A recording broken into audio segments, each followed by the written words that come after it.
우리 누가복음 계속 강해하고 있습니다. 자, 오늘 말씀은 우리 누가복음 16장에 1절 이하의 불의한 청지기 비유가 나오죠. 그 비유를 예수님께서 말씀을 하시고 제자들에게 이제 어떻게 나를 따를 것인가, 예수님의 제자로서 살아갈 것인가에 대한 또 다른 교훈을 주십니다. 오늘 말씀을 세 가지로 구분을 해본다면, 첫 번째는 재물에 대한 교훈이고, 두 번째는 탐욕에 대한 교훈이고, 세 번째는 이제 예수님으로 인해 새로운 시대가 도래하니 이제 거기에 합당한 가치를 너희들이 붙들고 나를 따라야 된다, 살아야 된다라는 이제 말씀의 교훈입니다. 자, 먼저 10절에서 13절에 보면은 우리 눈에 띄는 한 단어가 나옵니다. 바로 그게 충성이라는 단어거든요. 충성. 10절에 보면은 지극히 작은 것에 충성된 자는 큰 것에도 충성되고, 11절에도 보면 너희가 만일 불의한 재물에도 충성하지 아니하면, 또 12절에도 보면 너희가 만일 남의 것에 충성하지 아니하면. 자, 충성이라는 말이 계속해서 이제 반복이 되어지고 있어요. 자, 오늘 먼저 이 말씀의 의미부터 함께 여러분과 함께 상고하고자 합니다. 자, 10절 말씀을 다시 한번 읽겠습니다. 자, 우리 같이 한 목소리로 큰 소리로 합독합니다. 시작. 지극히 작은 것에 충성된 자는 큰 것에도 충성되고, 지극히 작은 것에 불의한 자는 큰 것에도 불의하니라. 예수님을 따르는 제자 도로 주시는 말씀이에요. 그러니까 이게 어떻게 보면 우리가 그냥 세상의 상식과 같은, 우리들의 삶의 어떤 윤리와 같은 그런 말씀으로 우리가 받아들일 수 있는데, 예수님이 믿음으로 자기를 따르는 제자 도로서 주셨다는 것이기 때문에 단순히 세상의 윤리로 여러분 생각하시면 안 되고, 이거는 우리 믿음의 교훈으로 이 말씀을 받아야 돼요. 여기서 충성이라는 말은 헬라어로 이제 피스토스인데, 원래 이 충성이라는 말은 신실하다 그런 말이에요. 신실하다. 신실하다. 신실하다는 것은 좌로나 우로나 치우치지 않고 한결 같은 것을 신실하다, 그걸 충성이다 그렇게 얘기를 해요. 그러니까 여기에서는 뭐에 충성을 해야 되냐? 지극히 작은 것에 충성해야 된다. 그러니까 헬라어 문법에 보면 작은 것 중에서 최상급이에요. 그러니까 가장 작은 것, 가장 작은 것에 신실해야 큰 것에도 신실할 수 있다, 그런 말씀인 거죠. 하나님께서 우리에게 주신 말씀이라고 여겨졌을 때는 우리 마태복음 25장에 나와 있듯이 작은 것에 충성해야 큰 것을 하나님이 맡긴다, 그런 말씀으로도 받을 수가 있습니다. 자, 이 말씀을 우리가 좀 더 쉽게 이해하기 위해서 여러분들이 잘 아는 제가 이야기 하나를 해드리도록 하겠습니다. 웬만해서는 이야기를 안 하는데, 자, 오늘은 얘기 하나를 해드리겠습니다.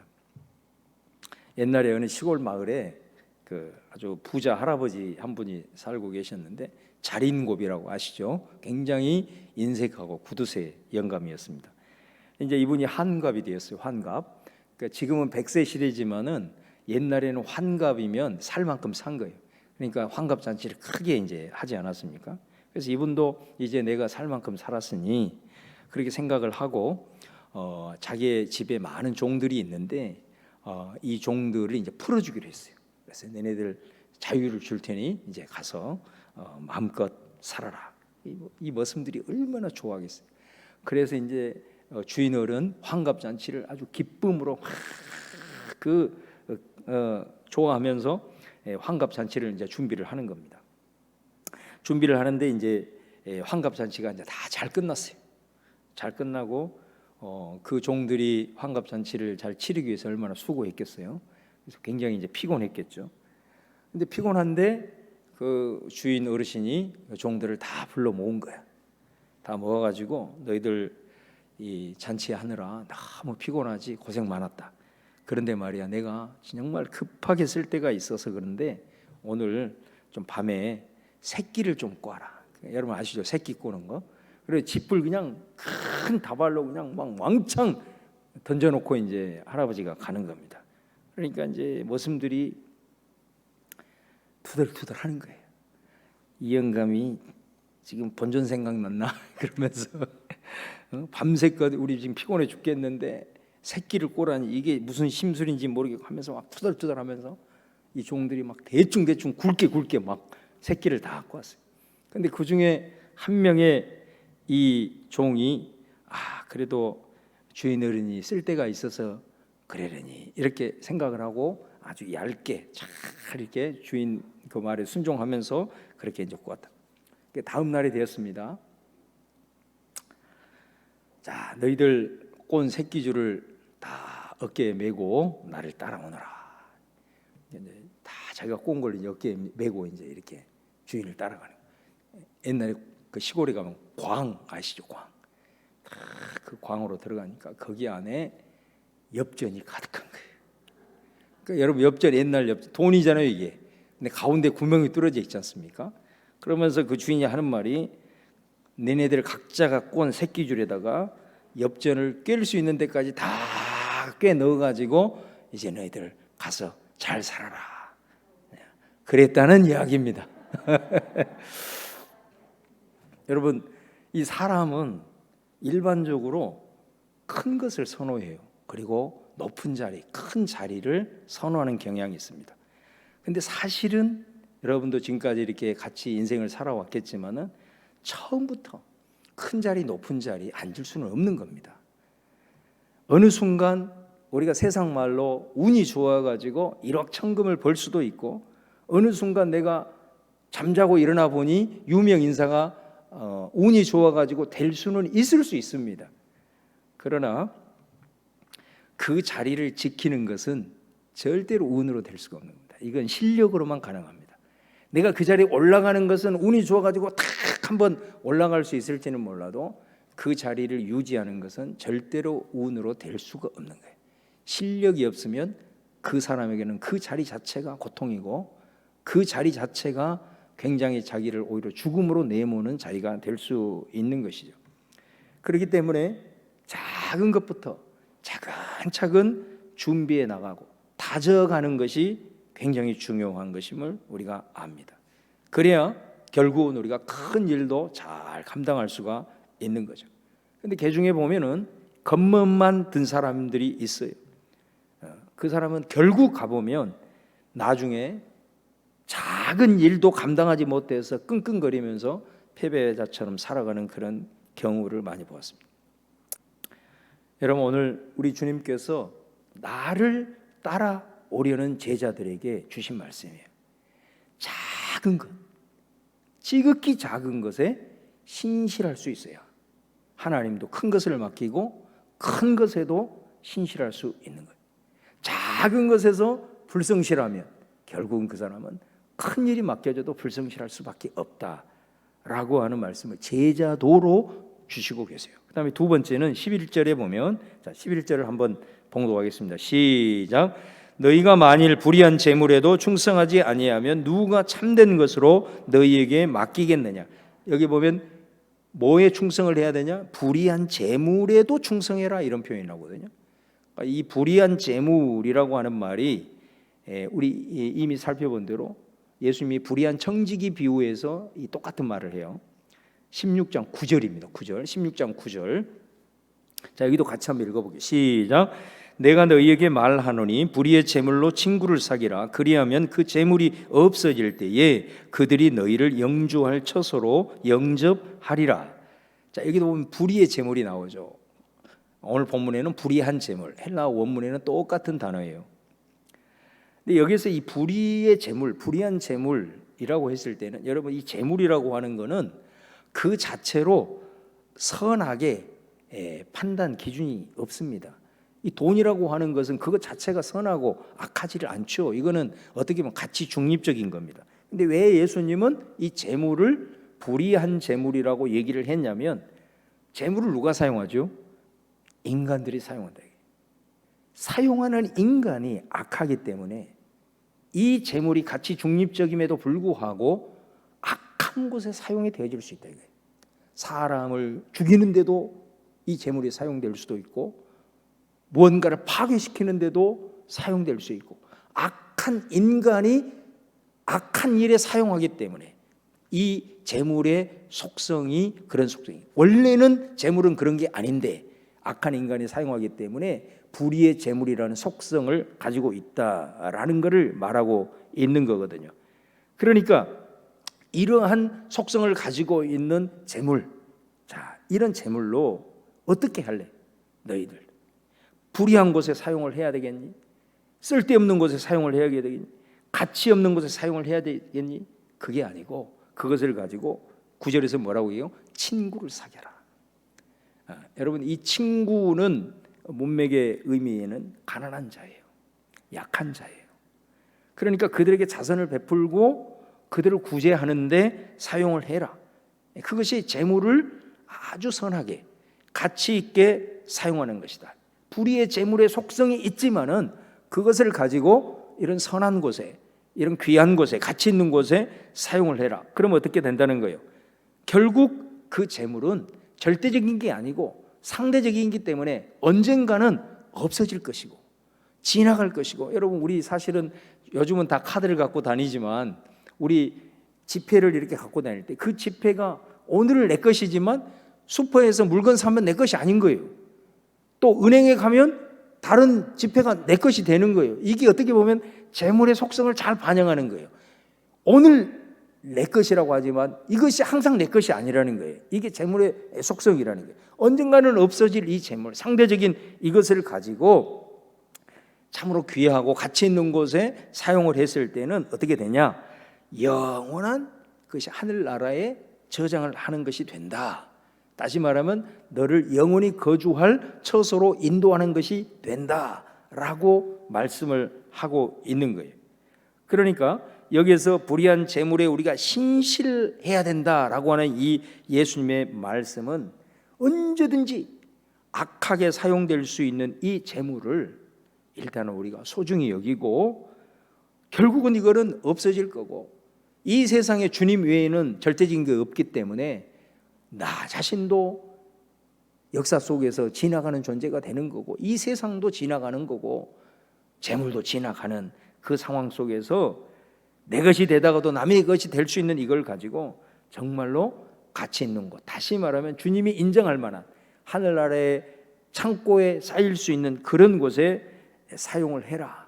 그런 곳에 이 불의의 재물을 우리가 사용하지 못한다면 여기서 참된 것은 뭐겠어요? 영원한 것이거든요. 이게 참된 것, 본질적인 것, 영원한 것, 영원히 변치 않는 것, 바로 그것을 너희에게 누가 맡기겠느냐, 그 말씀을 하고 있는 거예요. 여러분, 이 말씀은 사실 우리가 보이는 세계에서 우리 인간에게 우상과 같은 것이 물질이잖아요, 사실은. 그러니까 이 물질을 우리가 살아가면서 이렇게 가치 있게 사용하지 못한다면 참된 것, 다시 말하면 하나님의 나라를 위해서 그 사람이 뭐를 할 수 있겠냐라는 말씀을 하는 거예요. 이게 다시 말하면 어떻게 보면 인간에게 있어서 하나님과 대적할 수 있는 이 재물에 대한 이 부분이 어떻게 보면 주님을 따르는 데 있어서, 제자로 있어서 아주 중요한 제자도의 핵심을 가늠하는 것이 될 수 있다라는 것입니다. 그 사람이 주어진 물질을 귀하게 여기고 그 물질을 사용하는 것을 보면 바로 그 사람이 하나님의 나라를 위한 제자도로서 서 있는가 그러지 못하는가를 가름하는 통로가 될 수 있다라는 것입니다. 그래서 종교개혁을 일으켰던 마틴 루터도 유명한 얘기를 했잖아요. 우리가 하나님 앞에서 회개하고 거듭난 참된 회개는 뭐냐면 사실은 내 지갑부터 회개해야 된다라고 하는 아주 유명한 말을 했던 것을 볼 수가 있습니다. 여러분, 우리가 하나님을 섬기고 또 하나님을 따르고 헌신한다고 하더라도 그런 엄청난 구호가 우리의 삶에 있다 하더라도 그 사람이 가지고 있는 이 불의한 재물, 이 속성을 가지고 있는 이 물질을 내가 어디에 사용하고 있는가, 이거를 보면 그 사람이 그리스도를 따르는 제자도의 길을 걸어가는지 그렇지 않는지를 알 수 있다라는 거죠. 그래서 오늘 주님은 제자도의 말씀으로 바로 이 불의한 재물, 곧 물질을 소중히 여기고 귀하게 여길 줄 알고 그것을 어디에 내가 사용해야 될 것인가를 고민하고 가치 있는 곳에 그리고 물질을 상대화하면서 귀한 하나님의 나라를 위해서 사용할 줄 알아야 된다라는 것을 말씀을 하고 있습니다. 그 다음에 세 번째는 12절입니다. 세 번째 12절 같이 한번 봉독 시작. 너희가 만일 남의 것에 충성하지 아니하면 누가 너희의 것을 너희에게 주겠느냐. 이것도 여러분 제자도의 아주 중요한 부분이에요. 뭐에 충성하라고 그러죠? 남의 것에 충성해라 이렇게 얘기해요. 이것도 남의 것에 충성하라는 것은 남의 것을 소중히 여길 줄 알아야 된다 그런 말이에요. 이 사람이 얼마나 충성스러운 사람이냐, 얼마나 신실한 사람이냐 그걸 알 수 있는 것은 얼마만큼 남의 것을 소중하게 여길 수 있느냐라는 거예요. 그러니까 여러분 어떤 사람들은 자기 것을 아주 애지중지하면서도 남의 것에 대해서는 아주 귀하게 여기지 못하는 경우가 있을 수 있습니다. 우리 흔히 쓰는 말도 내 자식이 귀하면 남의 자식 귀한 줄 알아야 된다 그런 말이 있잖아요. 여러분 내 물건이 귀하면 내가 공공으로 사용하는, 다시 말하면 우리 교회에서 같이 공공해서 이 건물을 사용하고 여러분 직장에 가면 사무실에 사용하는 공공의 물건들 있잖아요. 귀하게 여겨야 돼요. 소중하게 다뤄야 돼요. 그게 충성도예요. 여러분 이게 세상의 상식적인 얘기가 아니라고요. 예수님이 제자도로서 주신 말씀이에요. 내 집은 아무튼 머리 티끌 하나 보고 깨끗하게 치우면서도 여러분 직장 안에서 사무실에서 지저분하게 쓰는 사람들 많습니다. 절대로 충성스러운 사람이 아니에요.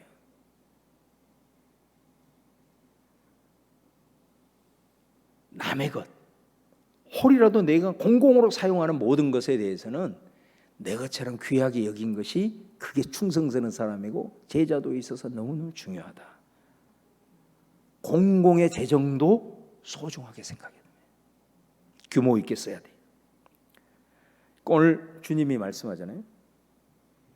그렇게 하면 어떻게 된다는 거예요? 너희의 것을 너희에게 주겠느냐 이런 표현이 나와요.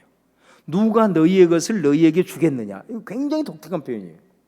여러분 이 말씀이 어떻게 이해가 되십니까? 남의 것을 소중히 여길 때에 진짜 내 것을 받게 된다 그런 말이에요. 다시 말하면 내가 남의 것을 소중히 여기지 못하면 내 것임에도 불구하고 진짜 내 것이 되지 못한다 그런 말이에요. 여러분 한번 예를 한번 쉽게 들어볼게요. 여러분이 제가 남자니까 남자 입장에서 이제 얘기를 하면 여러분들 한번 마음을 한번 탁 품고 내가 우리 자녀에게 아니면 혹시 내 아내에게 한번 크게 한번 쏴야 되겠다 이래가지고 돈 봉투를 두툼하게 담아가지고 여기다 탁 안고 오늘은 내가 각오를 하고 한번 크게 한번 쏴야 되겠다 하고 딱 이제 집에 들어가서 이제 딱 뭐 하나를 딱 이제 부탁을 하나 했어요. 했는데 상대방이 그거를 잘 들어주는 거예요. 그러면서 뭐 또 혹시 도와드릴 일 없어요? 이랬을 때는 어때요? 이 속에 있는 지금 돈 봉투는 사실 누구 거예요 이제? 아내나 자식 거예요. 이미 정해진 거예요 그거는. 그런데 그런 반응을 했을 때는 어때요? 바로 꺼내주죠. 예를 드는 게 쉽게. 자 그런데 부탁을 했어요. 근데 상대방 반응이 어떻게 나오면 손이 없어요, 발이 없어요. 만약에 이렇게 반응을 한다고 생각해봐. 그럼 어때요? 이건 이미 이 사람 주기로 다 작정을 했는데 꺼내려다가 안 줘요. 그러지 않습니까? 우리 하나님이 예수님이 그 얘기를 하는 거예요. 내가 너에게 이미 주리라고, 이미 너의 것이라고, 이미 너의 것이라고 했는데 우리가 누리지 못한 게 너무 많아. 누리고 싶어도 하나님 허락이야 누리는 것입니다, 여러분. 근데 오늘 주님이 놀라운 말씀을 하는 거잖아요. 네가 남의 것을 소중히 여기, 귀하게 여길 수 있다면 너의 것으로 내가 정한 것 진짜 네 것이 되게 한다. 그 말씀이거든요. 여러분 남의 것을 귀하게 여길 수 있기를 바랍니다. 특별히 여러분 직장에서 사무실 또 교회에서 같이 사용하는 공공의 것들 정말로 내 것처럼 귀하게 여겨야 돼요. 이게 얼마나 중요한지 몰라요. 우리 예수님이 그 얘기를 하고 있는 거예요. 모세를 보세요. 모세는 40년 동안 광야에서 비록 장인의 것이었지만 그게 자기 겁니까? 40년 동안 양을 쳤어요. 1, 2년도 아니고 40년 동안 그 남의 양을 자기 양처럼 애지중지 돌보았어요. 그리고 길렀어요. 그랬을 때 하나님께서는 이스라엘 나라를 그의 양떼로 주셨습니다. 디모데전서 1장 12절 말씀에 나를 능하게 하신 그리스도 예수 우리 주께 내가 감사함은 나를 충성되이 여겨 내게 직분을 맡기심이니. 우리 하나님은 우리에게 뭔가를 맡기시고 참된 것, 본질적인 것, 귀한 것을 맡길 때 오늘 충성됨, 신실함을 보시는데 오늘 예수님이 제자도를 말씀하시면서 이 세 가지를 우리에게 말씀하고 있는 것이죠. 자, 이 말씀을 하시고 우리 주님께서 결론으로 이렇게 말씀을 하십니다. 13절입니다. 13절 같이 한번 시작. 집 하인이 두 주인을 섬길 수 없나니 혹 이를 미워하고 저를 사랑하거나 혹 이를 중히 여기고 저를 경히 여길 것임이니라. 너희는 하나님과 재물을 겸하여 섬길 수 없느니라. 집에 종들이 많이 있습니다. 주인은 하나입니다. 그 한 집에 주인이 둘일 수는 없는 겁니다. 왜냐하면 우리는 절대로 그 주인을 똑같은 자세로 섬길 수 없습니다. 두 사람이 있었을 때는 한쪽으로 치우칠 수밖에 없는 겁니다. 그래서 집 안에는 충성할 수 있는 주인은 딱 한 사람인 거죠. 그러니까 우리에게도 마찬가지입니다. 우리가 종으로서 우리에게 있어서 유일한 주인은 하나님 한 분뿐임을 믿습니다. 그렇습니다. 그런데 우리 현실을 볼 때 하나님과 같은 강력한 주인이 사실은 존재합니다. 그게 바로 오늘 말씀의 재물이에요. 돈. 결론적으로 사실 얘기를 하는 거예요. 그래서 여기서 이 재물이라고 하는 헬라어 단어가 돈, 재물 그런 단어를 쓰지 않고요. 헬라어로 맘모나 이렇게 돼 있어요. 그러니까 아람의 신 중에 부를 관장하는 신이에요. 그러니까 이 재물을 신적인 존재로 인격화시켜 가지고 하나님과 대립시키고 있는 것을 볼 수가 있어요. 그러니까 오늘 그리스도를 따르는 제자는 어떻게 살아가야 되냐? 이게 사실은 이 16장의 말씀의 핵심의 말씀입니다. 이 13절이. 자, 그런데 이 말씀을 기점으로 해서 이 앞부분에 보면 비유가 어떤 비유가 나냐? 우리가 이미 살펴본 불의한 청지기 비유가 나와요. 자, 거기에 보면 이 불의한 청지기 비유가 어떤 거죠? 사실은 이 청지기, 이 종은 주인 앞에서 불의한 사람이에요. 그래서 해고를 당하잖아요. 해고를 당합니다. 그런데 이 사람이 이제 해고 당하는 이제 시점이 얼마 남지 않았어요. 그러니까 이 사람은 청지기이기 때문에 주인의 재산을 관장하고 있는 사람인 거예요. 그러니까 이제 사실은 우리가 나쁜 마음을 품으면 뒷돈 챙길 수 있잖아요. 시간이 있기 때문에. 그런데 이 사람은 어떻게 합니까? 주인에게 빚진 사람들을 다 불러 모으는 거예요. 모아가지고 빚을 자기의 권한으로 탕감을 다 시켜주는 거예요. 이 모습을 보고 주인이 비록 불의한 자지만 마지막 이 처리를 하는 것을 보고 그 지혜를 칭찬해 주고 있다 이 말이죠. 두 가지로 흔히 해석합니다. 하나는 뭐냐면 당시의 중동의 문화에서는 돈보다도 더 중요한 게 명예가 아주 중요한 중동의 문화의 가치예요. 여러분, 이 종이 하는 일로 인하여서 사실 이 정도의 부유한 주인이 뭐 돈이 많고 적고가 무슨 의미가 있겠어요? 그런데 이 종이 행하는 지혜로운 행동으로 인하여 수많은 사람들에게 주인의 명예가 확 올라가는 거죠.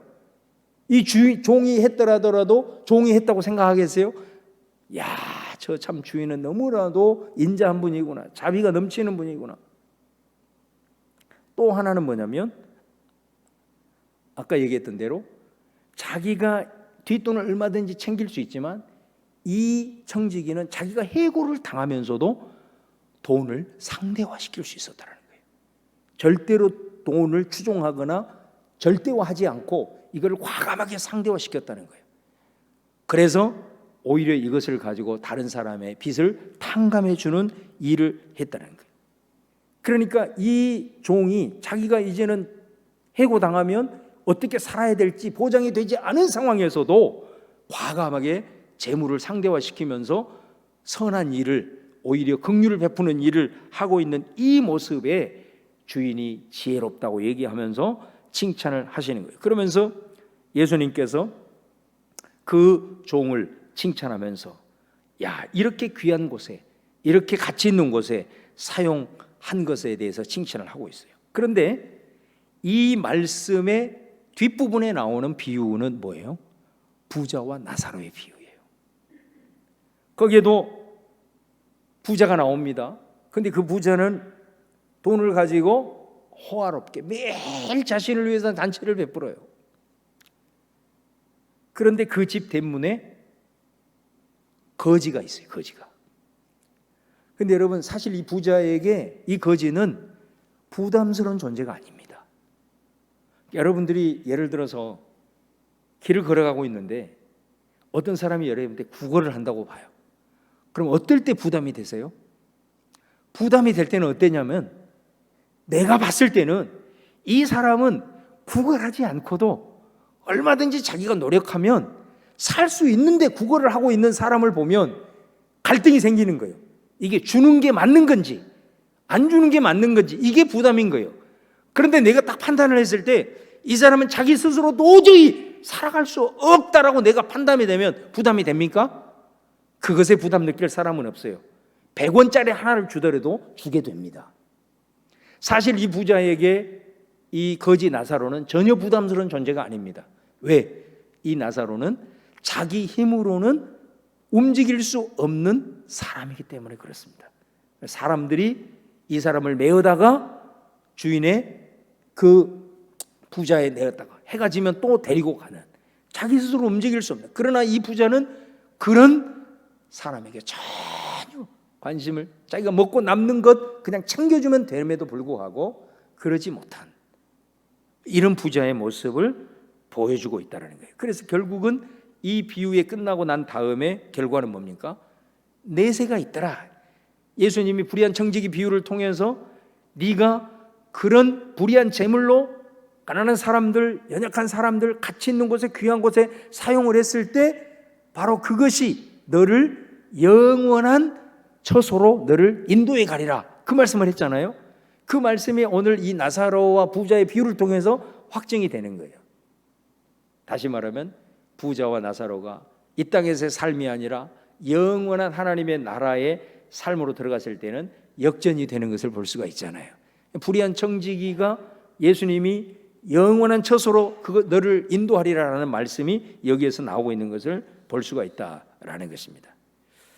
자, 우리 예수님께서 이 말씀을 통해서 오직 우리의 유일한 주인은 하나님 한 분, 그 말은 그분만이 절대적이라는 거예요. 그러나 그 이외의 모든 것들, 우리의 우상이 될 수 있는 재물을 비롯한 모든 것은 과감하게 우리는 상대화시킬 수 있고, 그것의 메인 인생이 아니라 하나님을 믿는, 주인을 섬기는 하나님의 사람들은 그것을 통해서 가치 있고 귀한 곳으로 사용할 수 있어야 된다라는 것을 이제 강조를 하고 있는 내용입니다. 자, 그런데 이 이야기를 듣고 있는 사람들의 반응이 나옵니다. 바리새인들이에요. 자, 바리새인들이 이 얘기를 딱 듣고 오늘 말씀에 뭐라고 얘기하냐? 예수님의 말씀을 비웃습니다. 예수님의 말씀을 조롱합니다. 왜 그랬느냐? 오늘 말씀에 보면 바리새인은 돈을 좋아하는 자들이라, 이렇게 얘기한 거죠. 사실 그 속에 어마어마한 탐욕이 자리 잡고 있었다라는 것을 우리는 볼 수가 있습니다. 이 사람들은 야훼 하나님을 섬기는 사람들이에요. 그런데 돈을 좋아하는 사람들, 두 주인을 섬기고 있었던 거예요. 두 주인을 섬기면 결국은 하나는 두 주인을 섬길 수 없기 때문에 하나는 들러리가 되는 거예요. 이 속에 있는 그런 무시무시한 탐욕이 어떻게 보면 하나님은 거의 들러리가 되는 거고, 이 사람들이 실제적으로 섬기고 있는 우상은 돈이었다라는 것을 오늘 말씀을 통해서 얘기를 하는 거죠. 사실 이 사람들이, 여러분 성경을 읽어보면 바리새인들이 구제를 안 한 사람들이 아닙니다. 구제도 했어요. 금식도 한 사람들이고 또 기도도 많이 한 사람들이고, 오죽했으면 바리새인이라는 말의 뜻이 분리된 자라는 뜻이잖아요. 우리는 다른 사람하고는 구별된 특별한 경건한 사람들이라는 의미로 이 사람들의 종파 이름이 지어질 정도로 그 정도의 사람들이었다라는 거죠. 그런데 오늘 예수님은 누가복음 16장 15절 말씀에 보면 하나님은 너희 마음을 아신다. 그 속에 얼마나 무시무시한 탐욕이 들어있는지를. 그래서 너희들이 구제하고 또 기도하고 금식하고 이 모든 것들이 정말로 하나님을 절대적인 기준으로 그것들을 상대화시키는 믿음의 표현이 아니라 오늘 예수님의 말씀처럼 많은 사람들 앞에서 옳다 인정함 받기를 바라고, 또 스스로가 높임을 받기를 바라고, 또 스스로가 인정받기를 바라는 그들의 마음가짐을 하나님은 보고 계셨다라는 것을 오늘 말씀을 하고 있는 거죠. 특별히 이 바리새인들에게 있어서 정말로 위험한 것은 뭐냐면, 그런 마음이었을지라도 우리도 살다 보면 그런 마음이 들 때가 있잖아요. 그랬을 때 오늘 예수님이 이 메시지를 선포했을 때 그 말씀이 찔림이 돼요. 회개하고, 내가 참 이렇게 살았구나, 그래, 하나님이 내 마음을 보고 계셨구나 하면서 돌이키고 회개하고 그러면 되는데, 이 사람들은 그렇게 하지 않았다는 것이 더 위험한 거예요. 이 사람들은 예수님의 말씀을 듣고 어떻게 했다고요? 비웃었어요. 분명히 찔림이 있었을 텐데 비웃었어요. 이 사람들이 예수님의 말씀을 듣고도 비웃을 수 있는 이유는 뭐냐면, 이 사람들이 누구보다도 하나님의 말씀을 많이 알고 있었던 사람들이에요. 바리새인들이 하나님의 말씀의 전문가들이에요. 그런데 왜 비웃었을까요? 너무 이상하잖아요. 비웃는 이유는 자신들의 그 행위, 또 자신들의 삶을 정당화하고 합리화시키기 위해서 말씀을 왜곡하는 거예요. 이게 진짜 무서운 거거든요. 이게 진짜 무서운 거예요. 그래서 사실 그 내용이 16절, 18절 내용이에요. 우리가 이 말씀을 읽으면 갑자기 16절, 18절 엉뚱한 말씀이 나오는 것 같거든요. 그렇지 않아요. 왜 이 말씀을 예수님이 지금 하고 있는가? 이어서 아까도 말씀드렸죠. 16절 한번 보세요. 16절 보시면 율법과 선지자는 요한의 때까지요. 그 후부터는 하나님의 나라의 복음이 전파되어 사람마다 그리로 침입하느니라. 여기 보면 요한은 세례 요한이죠. 자, 세례 요한을 기점으로 신구약이 나뉜다라는 거 아니에요? 여기서 율법과 선지자는 구약을 가리키니까. 자, 그 후로는 예수님이 오심으로써, 세례 요한 이후로 예수님이 오심으로써 하나님의 나라가 시작이 돼요. 그래서 많은 사람들이 그 새로운 이제 하나님의 나라로 들어온다라는 말씀을 하여요. 자, 그러면서 17절에 뭐라고 얘기하냐면, 그러나 율법의 한 획이 떨어짐보다 천지가 없어짐이 쉬우리라. 예수님이 뭐라고 얘기하냐면, 자, 새로운 시대가 왔어. 메시아의 시대가 도래했어. 그렇다고 해서 구약에 있는 말씀이 새로운 신약의 시대가 펼쳐졌다고 해서 단절된 게 아니다라는 걸 말씀을 하고 있는 거예요. 내가 너희에게 말한 재물을 비롯한 모든 말씀들이 신약의 새로운 시대가 왔다고 해서 구약의 율법과 구약의 말씀이 다 폐하해진 게 아니다. 나는 그것들을 다 성취하고 완성하기 위해서 왔다라는 말씀을 하는 거예요. 그러면서 한 예를 드는 겁니다. 한 예를 드는 겁니다. 그 예가 18절이에요. 18절이 뭐예요? 무릇 자기 아내를 버리고 다른 데 장가드는 자도 간음하며 무릇 버림당한 여자에게 장가드는 자도 간음함이니라. 여러분, 율법의 신명기 24장에 근거한 말씀이거든요. 신명기 24장에 보면은, 자, 이혼에 대한 말씀을 하세요. 남자 중심의 사회였으니까 남자가 아내를 버릴 때 이거 이혼을 하는 거, 이혼 증서 써져 이제 버리는 거 아니에요? 그랬을 때 거기에 뭐라고 얘기를 하냐면은 아내가 수치되는 일이 있었다는 것이 발견될 때라는 단서가 있어요. 그러니까 이거를 예수님은 뭐라고 해석을 하냐면 간음이라고 해석을 해요. 이것이 단서예요. 그랬을 때는 이혼 증서를 써서 아내를 버릴 수 있다라는 말씀이거든요, 이게. 자, 그런데 바리새인들은 이 말씀을 어떻게 해석했냐? 정당한 이유가 없이 자기가 마음에 들지 아니하면 이 말씀을 왜곡해 가지고 쫓아낼 만한 핑계를 잡아 가지고 이혼 증서 써서 던져버리는 거예요. 이 내용이 마태복음 19장에 자세하게 나와 있어요. 이 사람들이 주님한테 와가지고 아니 모세가 이혼 증서 써서 버리라 그랬잖아요. 그때 예수님 뭐라고? 그것은 너희의 완악함을 인함이라.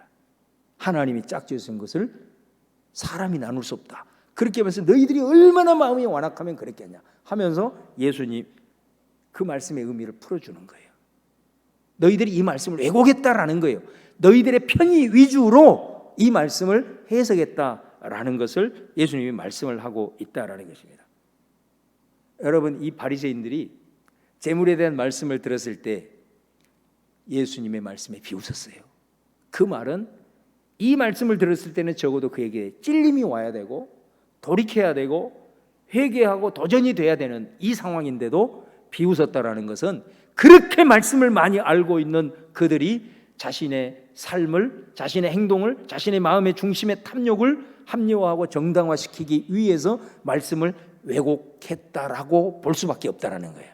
그래서 예수님이 너희들이 하나님께서 주시는 율법, 내가 메시아 시대가 도래했다고 그것이 하나라도 없어졌냐? 아니야. 나는 너희들이 잘못 해석하고 잘못 왜곡했던 그 말씀에 하나님이 너희들에게 주신 율법의 본질을, 원래 정신을 회복시켜서 완성시키기 위해서 내가 왔다는 것을 기억해라. 그 말은 너희들이 이만큼 지금 말씀을 왜곡하고 있다라는 것을 예수님이 말씀을 하고 있다라는 것입니다. 여러분, 오늘 주신 말씀을 정리하면서 제자도를 말씀하시면 먼저 세 가지 얘기해요. 작은 것에 충성하십시오. 또 지나가고 없어질 그 물질을 절대시하지 말고 상대화하면서, 다시 말하면 가치 있는 곳에 사용할 수 있는, 그렇게 세 번째는 남의 것을 소중히 여겨라. 제자도의 말씀을 주시면서 그것에 대해서 무시하고 조롱하는 바리새인들을 향한, 어떻게 보면 말씀을 우리가 열심히 알고 훈련하고 그래서 말씀을 많이 알고 있는 우리들에게 또 울림이 주는 말씀, 자칫 잘못하면 우리가 말씀에 왜곡을 할 수 있다. 내 마음에 그 바리새인과 같은 탐욕이 자리 잡고 있을 때는 그 말씀을 가지고 내 자신의 삶을 합리화하는데 말씀을 왜곡할 수 있다라고 하는 위험성을 우리에게 제시하고 있는 것을 볼 수가 있습니다. 특별히 말씀을 가르치고 또 말씀을 해석해야 될 목회자를 비롯한 교사들, 얼마나 엄청난 말씀인지 모릅니다. 저와 여러분이 그런 측면에서 지금 뭐 제가 늘 강조하지만 지금 시대가 이렇게 혼란할수록 많은 말씀의 왜곡들이 사실은 우리 인터넷 매체들을 통해서 우리 주변에 떠돌고 있습니다. 많은 것들을 그냥 분별 없이 듣고 보고, 그게 중요한 게 아니고 제일 중요한 건 뭐냐면 여러분 스스로가 말씀을 묵상할 수 있어야 돼. 그래서 여러분 스스로가 분별력을 키우는 것이 중요해요. 그건 하루아침에 되는 게 아니에요. 그래서 제가 늘 강조하는 것이 이런 수요 예배와 같은 이런 말씀을 풀어주고 말씀을 해석하고 이런 자리를 여러분들이 더 사모하고, 뭐 여러분 사실 들을 필요가 없어요. 늘 사모하고 나오니까. 그래서 분별력을 키우도록, 그래서 이런 바리새인과 같은 내 안에 순간순간 들어오는 탐욕으로 인하여 주님의 말씀이 들었을 때 비웃는 이런 모습이 아니라 찔림을 받을 수 있는 그런 순수한 마음으로 회복되는 것이 우리가 말씀의 분별력을 가지고 있는 사람들의 모습 아니겠습니까? 오늘 주님을 따르는 하나님의 제자 된 우리 성도님들, 오늘 주신 말씀을 통해서 다시 한번 우리가 주님 앞에 든든히 바로 서가는 제자로서 거듭나는 우리 귀한 우리 성도님들 다 되시기를 주님의 이름으로 축원합니다.